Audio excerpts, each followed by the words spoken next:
Bonjour à tous et bienvenue pour une nouvelle démonstration d'acrylique pouring. Aujourd'hui, c'est ma fille de 7 ans et demi qui s'y colle.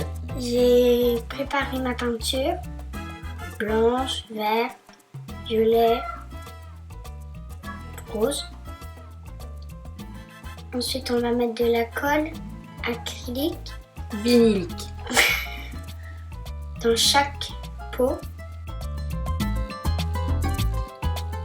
Et après, on mélange avec un bâton pour que ça fasse une couleur, la couleur qui doit être dans le pot.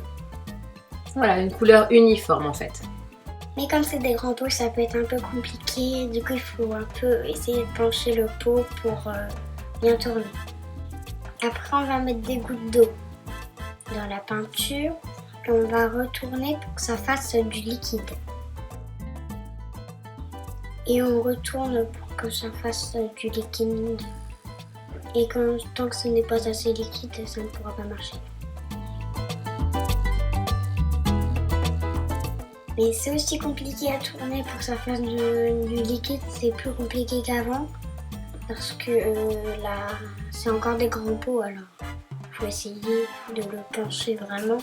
Toi, tu préférais travailler avec des petits pots parce que dans les gros, le bâtonnet était trop court et c'était plus compliqué, c'est ça? Oui, c'est ça. Alors là, c'est ce qu'on a besoin comme peinture, de la peinture fluide. Et là, maman, elle ajoute quelques gouttes de silicone liquide. Ensuite, on va encore mélanger. Ensuite, on met des punaises dans notre toile, derrière la toile. Et on va la retourner. Ensuite, on prépare dans un pot la peinture, une couche de chaque. Mais d'une couleur, on peut en mettre plus que l'autre d'avant, mais du coup, il faut faire attention que la couleur qu'on a fait beaucoup, c'est celle qui va mieux se voir. Qu'on en a mis le plus, et ça va. Voilà.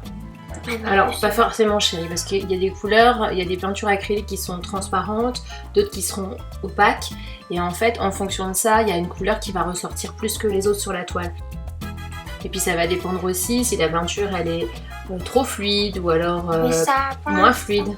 Mais pour l'instant, je pense que ça sera le rose qui se verra le plus. Ça se voit quand même dans la peinture. Tu trouves que ça se voit déjà? Toi, à ce stade-là, tu savais déjà que ce serait le rose qui prendrait le dessus? Qu'on verrait le plus? Non. Non, à je ce pensais moment-là. que ça serait le violet et le rose, je pensais. Ah, d'accord. Mais c'est vrai qu'on dirait qu'il y a plus de rose. Mais moi, je crois qu'il était légèrement plus liquide que les autres.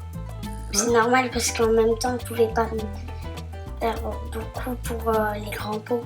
Non, puis c'est pas la même peinture aussi.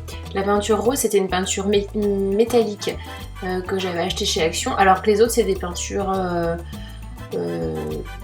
d'autres marques et c'est encore différent. Oui, du coup. Voilà, donc là, tu remplis le pot jusqu'au bout, c'est ça?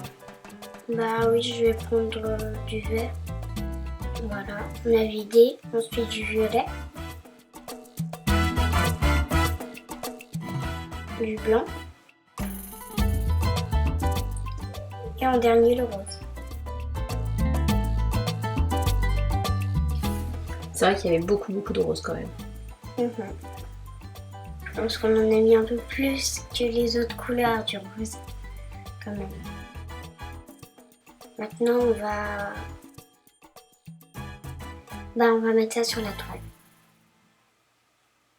On fait délicatement comme ça.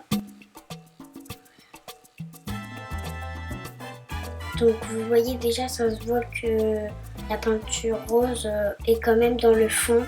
On a l'impression que c'est elle qui a recouvert tout le fond. Et qu'il y avait les peintures qui sont venues par-dessus. Mais après, quand ça sera sec, on n'aura pas la même impression que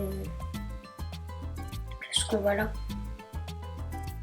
Parce qu'on a l'impression qu'il y a comme des vagues montagnes, alors que quand la peinture est sec, je pense pas que ça fera comme ça. Maintenant on lève la toile, puis on la secoue un peu délicatement sur tous les côtés, bien au-dessus papier ou du carton pour pas que ça tombe sur la table. Donc là, on a vraiment l'impression que la toile, c'était du rose qu'il y avait au fond, mais les couleurs ont repassé sur le rose. Alors, est-ce qu'on voit beaucoup de cellules? Bah, pas beaucoup, mais bon, ça fait quand même joli. C'est pas le plus important, les cellules, mais on a quand même une belle impression de regarder dans le bon sens. On sait pas dans quel sens ça se met, quoi. Ah oui, alors c'est vrai qu'après, il faut choisir le sens de sa toile. Ouais, moi j'aurais dit comme ça. Merci d'avoir regardé cette vidéo, j'espère qu'elle vous a plu. Si vous avez aimé, pensez à vous abonner. À bientôt!